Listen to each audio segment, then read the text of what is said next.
Hoje a gente está vivendo essa febre aí do corona e do H2N3, a influenza, e às vezes me perguntam o que eu, em especial, uso para combater e para fortalecer o meu sistema imunológico. Então vou falar para vocês rapidamente, não é induzindo ninguém a nenhum procedimento, cada organismo reage de um jeito, cada prescrição é uma, mas eu uso os seguintes suplementos. Eu me suplemento de vitamina C, apesar de tomar bastante limonada sem açúcar diariamente, suplemento de zinco, suplemento de magnésio, porque o nosso solo é pouco propenso a ter magnésio. Eu me suplemento do NAC, N-acetilcisteína, é um excelente antioxidante. Eu suplemento também de glutamina, que ela é uma precursora da glutadiona, que é o nosso maior antioxidante. À noite, a melatonina em dose muito baixa, 0,3 miligramas. E também o uso de bastante água. Água, cerca de 4 litros a 3 litros por dia. Então, esses são os meus mecanismos de tentar fortalecer. Uso também diariamente o própolis verde, que ele é fundamental para a gente ter uma boa resistência imunológica.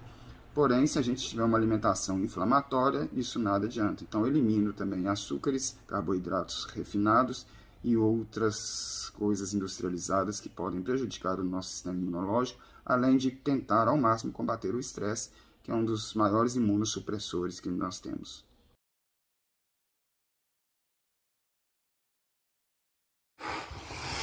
Com essa discussão da vacina e da questão da imunidade frente ao coronavírus, a gente está ouvindo muitas vezes falar, aí a mídia colocar, a questão da imunidade coletiva ou imunidade de rebanho. E aí, na verdade, ela é uma forma quase que natural, entre aspas, ou induzida, da gente gerar uma imunidade em várias pessoas, de tal forma que essa disseminação, a proliferação da doença, seja contida de forma quase que natural.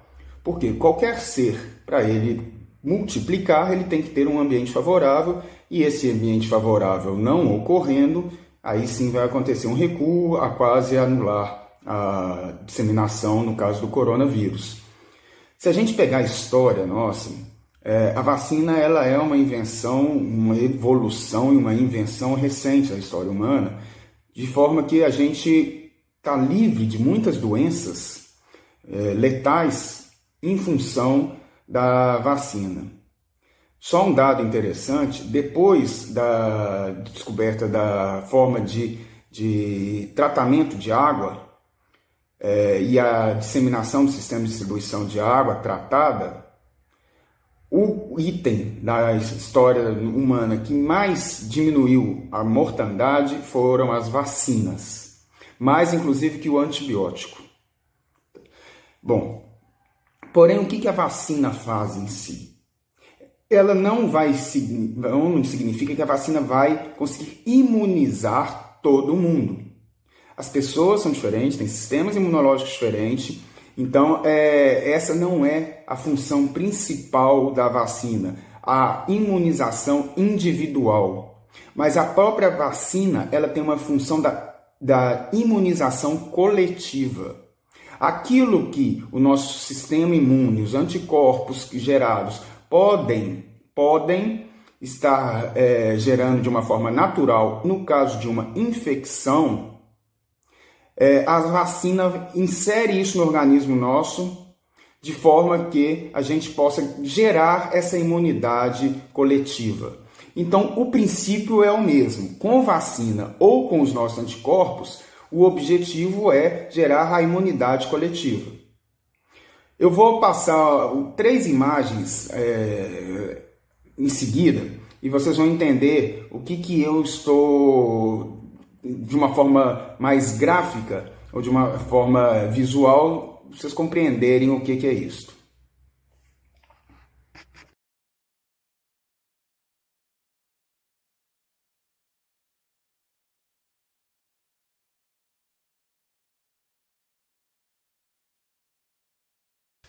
Nessa primeira imagem, imagina que é uma cidade, um local, uma comunidade, que ninguém está infectado com nada, então nunca foi, não tem anticorpos, não tem imunidade, surgiu uma doença nova, então uma pessoa que se contaminou vai ter um potencial de levar essa contaminação e infectar diversas outras pessoas. Vamos falar de um conceito, a diferença entre infectar, de carga viral e de capacidade de gerar uma doença, a patogeneidade e também a letalidade.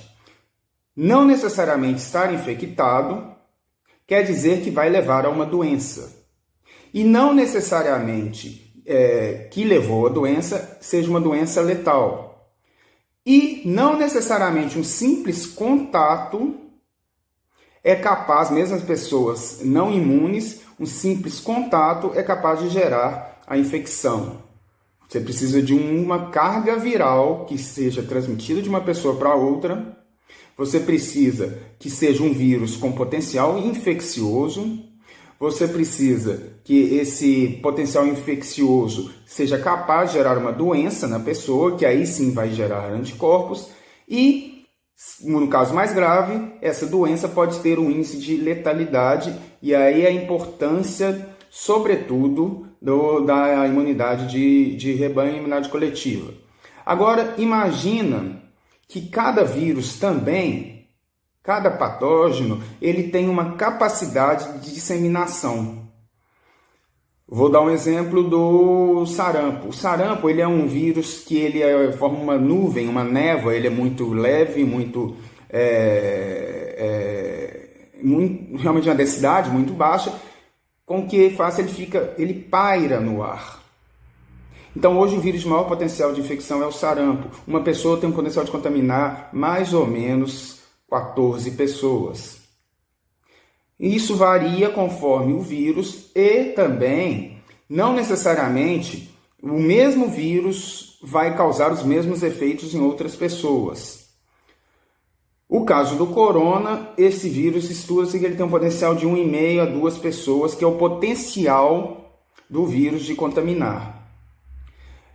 Esse potencial de contaminação, ele é aplicável no caso de não haver imunidade. Então, você parte do pressuposto que não tem imunidade. Uma pessoa contamina 2, no caso do sarampo, uma pessoa contamina 14, em média. Bom, agora eu vou mostrar uma outra figura, o inverso. Imagina que todo mundo tem imunidade, um ou outro indivíduo que não tenha, e aí vem a segunda figura.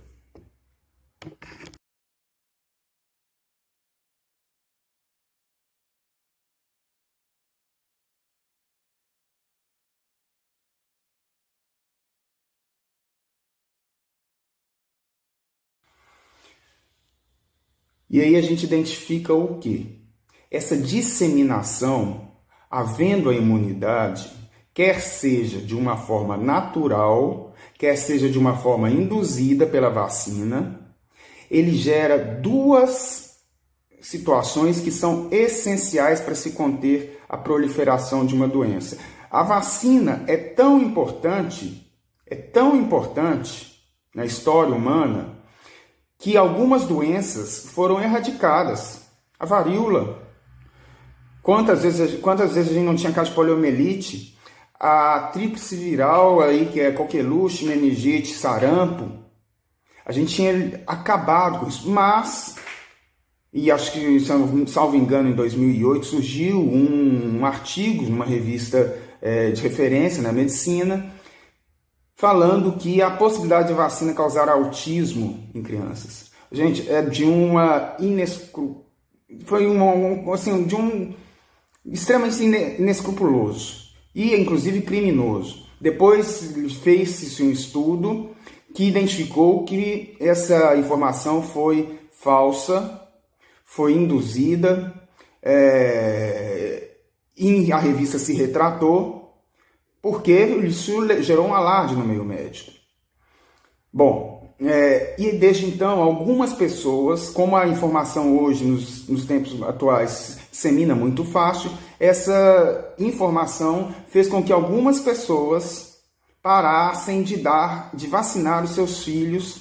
E também tem uma situação, como a gente vem de uma geração que não teve algumas doenças, muitas pessoas passaram a achar que era normal não vacinar, porque não tinham convívio com a doença, então não iria ter mais a doença. E aí que está o inverso. Se não houver a continuidade, como a população vai se renovando, se não houver uma continuidade dos programas de imunização, de vacinação, a doença volta. Porque ela, de novo, acha um campo favorável à disseminação. Mas então, voltando à vacina, ela tem duas funções. Uma, proteger os indivíduos, sobretudo aqueles que são identificados como grupo de risco, prioritariamente. Segundo, não é preciso e não é viável vacinar a todos, até porque as vacinas, cada organismo vai reagir de uma forma. Uns vão apresentar sintomas graves, então não podem ser vacinados. Outros já vão ter uma condição natural de imunidade baixa ou causada por uma outra doença.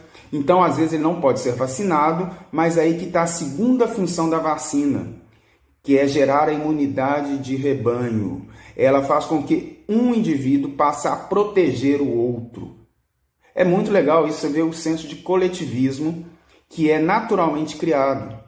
Então, quer seja por sistema imune, que hoje não se sabe bem como que o organismo humano reage a uma doença muito nova, a gente não sabe por quanto tempo essa imunidade fica registrada na nossa memória imunológica. A gente não sabe se uma pessoa pode contaminar uma vez apenas. E, no caso, vou citar o exemplo da H1N1. Todo ano tem que renovar a vacina. Então, assim, uma variável que a gente não pode contar, porque o vírus, inclusive, tem uma capacidade de mutagênese muito grande, de mutação. A gente pode contar, sim. Não existe outro meio de erradicar se não seja por imunidade de rebanho.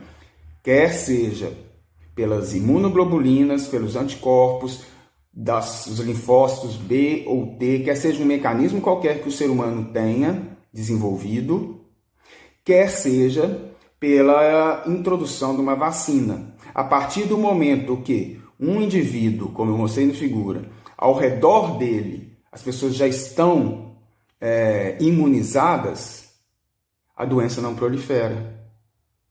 Então eu queria explicar essa situação, que quando ela vai deixar de proliferar? Quando esse número, o limiar, a gente chama de limiar, quando o limiar de infecção, cada vírus vai ter esse limiar, conforme também o tamanho da população, quando esse limiar do potencial de transmissão seja abaixo de 1. Por quê? Uma pessoa não é suficiente para contaminar nem outra. E aí sim a gente começa a estudar sobre imunidade de rebanho.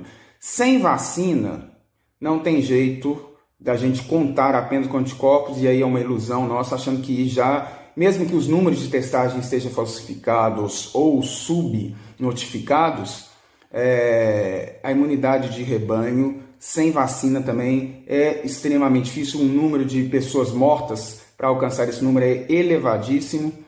No caso do corona, estima-se que se 3% morrer, 3% da população do país é muita gente, 240 mil pessoas, aí você calcula 3%, você vai ver o potencial de letalidade. E tem outra questão, morrem os mais debilitados. Então é isso, eu acho que dá uma explicação básica, só para poder ajudar a disseminar a informação. E mesmo voltando na realidade, essa pandemia, ela não vai acabar amanhã, tendo-se vacina amanhã. A gente vai usar máscara por um tempo ainda, porque gasta-se um tempo para que essa imunidade de rebanho venha a alcançar todo mundo, e aí talvez nos próximos 3 anos, 2 anos, a 3 anos, já não tenhamos morte por Covid.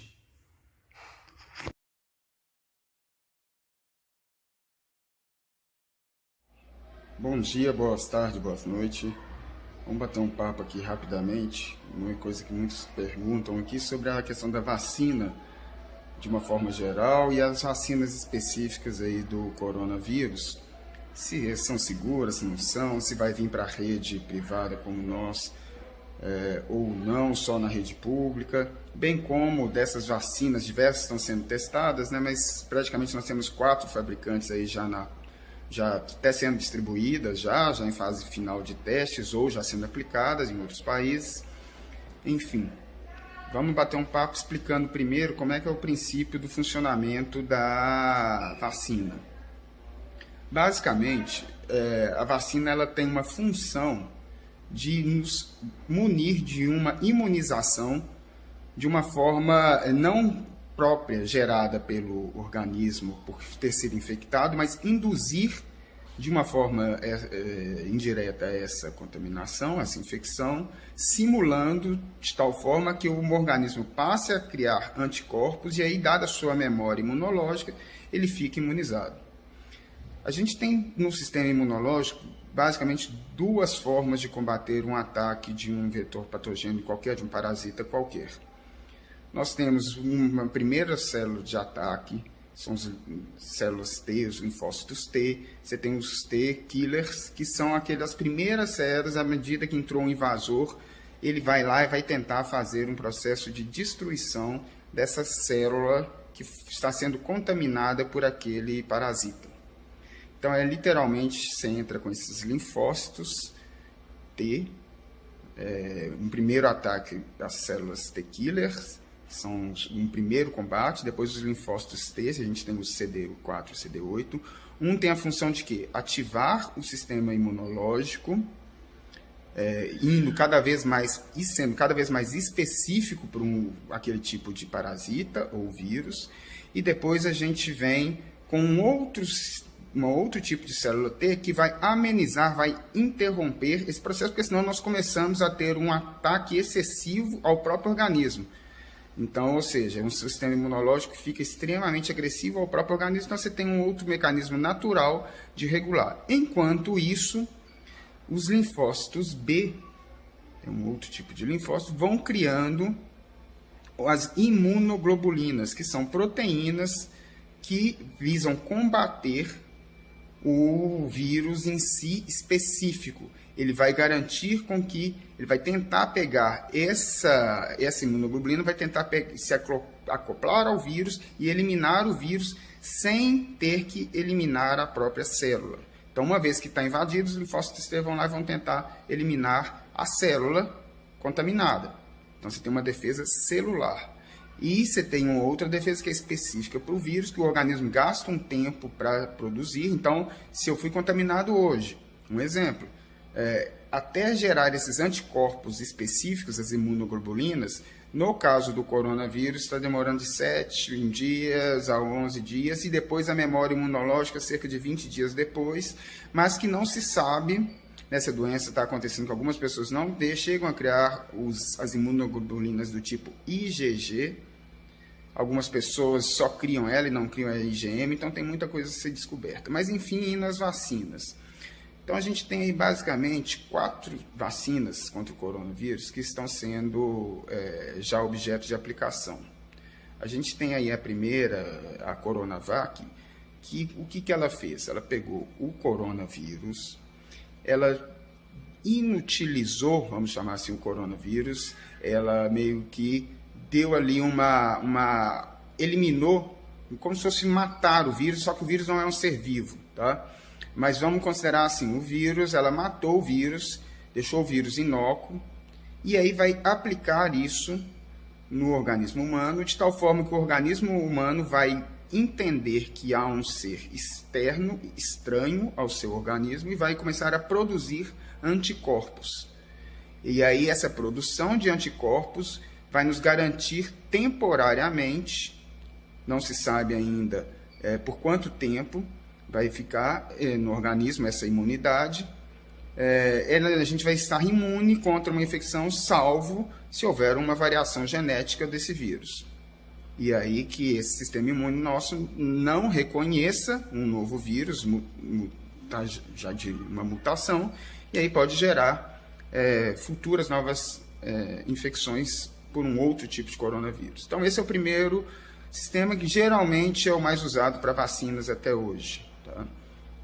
tem um risco de reações como qualquer outra vacina, mas o benefício é muito maior. A vacina foi uma das invenções humanas, depois da água tratada, que mais salvou vida até hoje.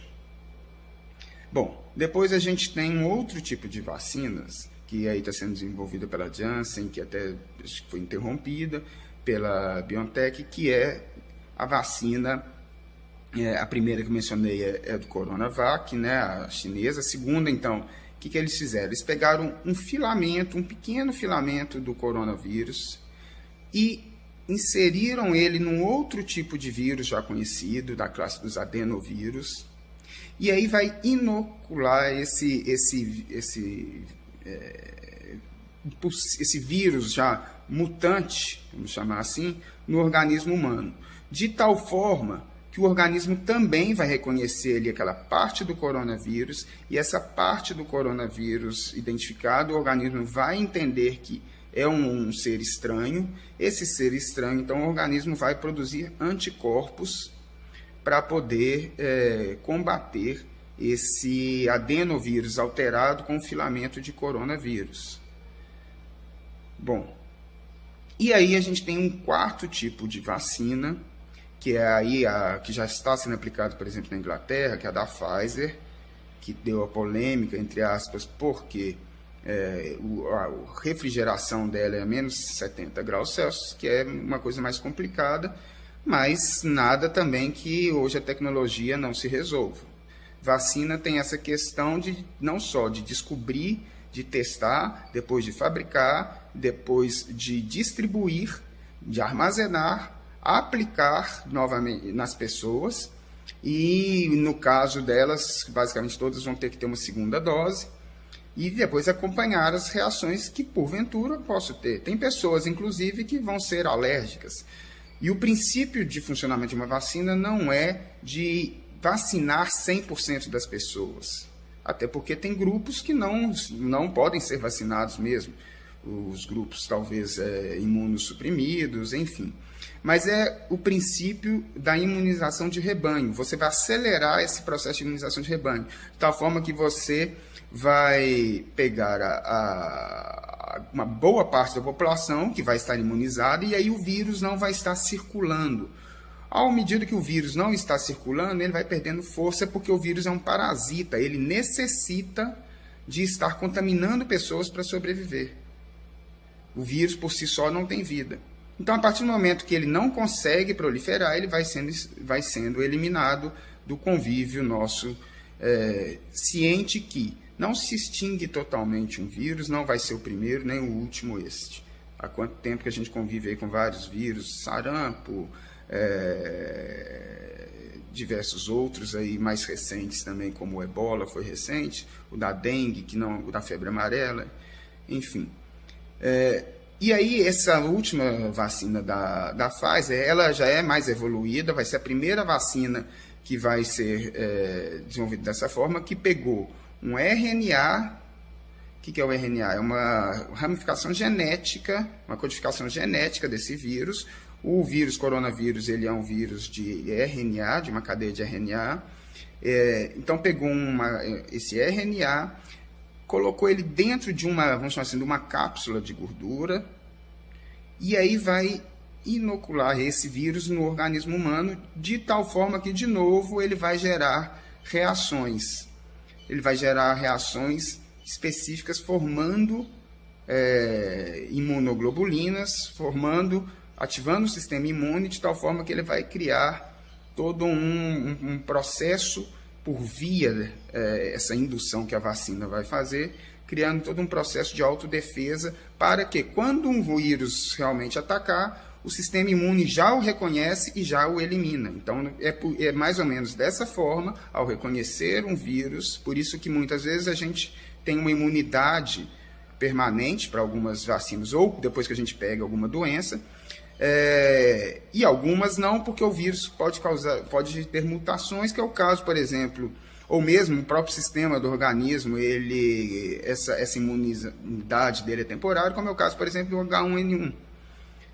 Bom, do ponto de vista de confiança, obviamente que o lançamento de uma vacina é altamente estudado. Então, quando vem muita fake, estão lançando aleatório, não, porque a responsabilidade é muito grande. Você imagina uma fabricante lançou uma vacina que está matando mais pessoas, ela queimou o nome dela totalmente, ela vai passar por processos em N países, em diversas cortes, então, obviamente, que eles não vão ser amadores a esse ponto, muito pelo contrário.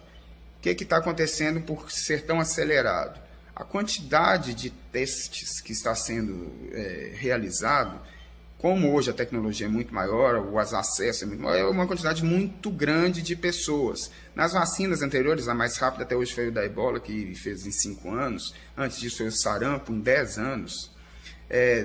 Você tinha uma parcela de população, ia testando. Dessa vez, dada a emergência e as possibilidades tecnológicas e de acesso, de troca de informação, de troca de transposição de espaços físicos, enfim, toda essa, sobretudo da informação entre cientistas, entre fabricantes, o uso da tecnologia para poder desenvolver essas vacinas, mas está se testando numa quantidade muito grande de pessoas, muito maior do que até então já tinha sido testado. Isso faz com que eu tenha uma amostragem que faz ser seguro o lançamento dessas vacinas. Obviamente que primeiro elas vão ser aplicadas em grupos de risco, em profissionais de saúde e algumas classes que tenham uma chance de ao contrair doenças, terem mais risco ou terem mais risco da própria contaminação, como os profissionais de saúde, e à medida que for sendo produzida e distribuída, os outros grupos vão sendo aplicados também. Inicialmente o governo tem a pretensão de deixar apenas na rede pública, obviamente, para atender os interesses públicos iniciais, e a partir de um determinado momento, que ainda não se tem previsão, a gente também, como rede privada, vai poder estar aplicando as vacinas na população e poder estar, enfim, controlando essa pandemia. Por enquanto, mesmo com a vacina, é importante continuar usando máscaras, porque a vacina garante que eu estou imune, mas não garante que eu não pegue o vírus. E ao pegar o vírus, ou seja, são duas coisas distintas. Uma coisa é eu estou com o vírus, outra coisa é eu adoeci. São duas coisas distintas. Tem gente que pega o vírus e é completamente assintomático, não adoeceu. E com a vacina, a probabilidade espera-se que ele realmente não adoeça, mas ele está contaminado e aí ele pode estar levando esse vírus, contaminando outras pessoas. Então, mesmo ele vacinado, as pessoas terão que, por um tempo ainda, usar as máscaras até a gente conseguir realmente criar essa imunização de rebanho. Bom, então é isso. Se cuidem. Vamos aí, já estamos com a solução na porta. Já seguramos até agora, vamos segurar mais um pouco. E aí as festas de finais de ano, se possível, mantenha o isolamento social, evite aglomerações, evite grandes deslocamentos, use máscara, asepsia da mão constante, evite levar as mãos aos olhos, nariz, boca e se cuidem aí, porque o cuidado nosso reflete também em cuidar do outro. Feliz Natal a todos, boa passagem de ano, boas comemorações. E qualquer dúvida que precisarem, então aí está disponível os meus canais para a gente conversar. Obrigado.